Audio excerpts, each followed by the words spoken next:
The movie show spoke to Peter Fonda, Steven Soderbergh and Terence, for whom the film was written, about the process of script sculpture. There were some ideas during Out of Sight that occurred to me that I wanted to try that weren't appropriate for Out of Sight. And The Limey was a script that existed for a while. The writer of Kafka, Lem Dobbs, had written a version of it some years ago. And he and I had been talking about trying to revisit it and rethink it. And when I finished Out of Sight, I called him and said, okay, let's try and work this.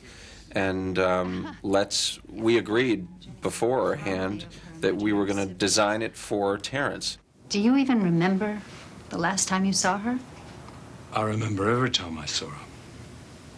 I watched her grow up in increments. It's sort of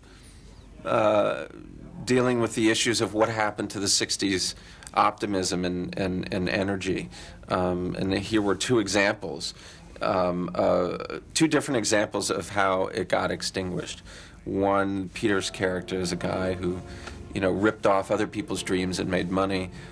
And then Terence was someone who, because he was in prison, sort of just had it taken away from him. Looks like he's brought in the heavy mob. You're kidding me. Extra muscle, bodyguards. They look a right load of willies, though.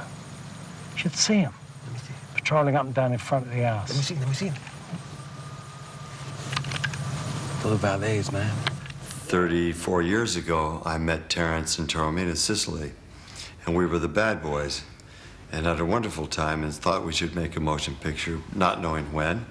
Didn't know 33 years later we'd be making a motion picture together. Jenny never told you about her dad. What dad? One was in prison for 9 years. He was released last month. I always felt that ideally what I was looking for was something that was like a bit like me. In other words, like very tough and sort of butch on the outside and very sensitive and feminine on the inside. And whilst I could do Billy Budd, that was the total goodness, and I could do the collector, that was the total bastard, I never really got a chance to bring those two things together. In other words, I was always pigeonholed as one or the other, and I was finding it a bit difficult to find new things to bring to them. So this was like a gift in that he is this very tough guy, to have survived in the milieu and incarceration and stuff. But he's a father, he has this daughter that he desperately loves, and he didn't do well by her. She told me you were a ghost in her life. Daddy the friendly ghost. Well, she twigged by the time she was 8 or 9 I wasn't in the Royal Marines or playing the Argo in some world tour of Othello. I put my characters up through Bert Schneider, who gave me the money to make Easy Rider, and Lou Adler, who directed the Rocky Horror Picture Show, all the Cheech and Chong movies, very successful record producer.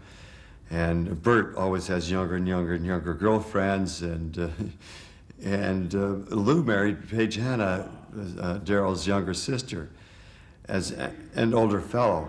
And I have a great deal of respect for them, so I'm not putting them on.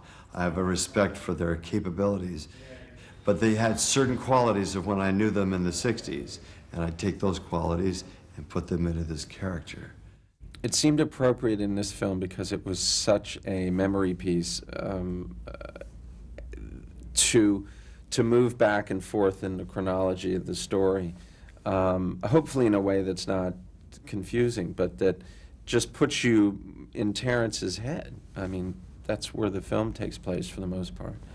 And I guess I like those kinds of things because it's something that cinema does so easily and so well, is move back and forth. Unlike almost any other art form. I mean, it's so fluid.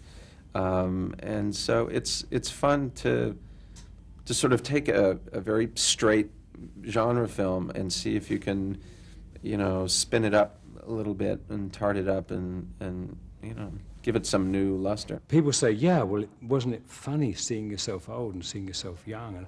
But it wasn't like that. It was just, It's sort of, it was like a circle. It sort of brought everything. And there's a huge generation of people who don't know Terence Stamp from Adam, you know, and there's some who know him from Priscilla, and there's some who know him from Superman.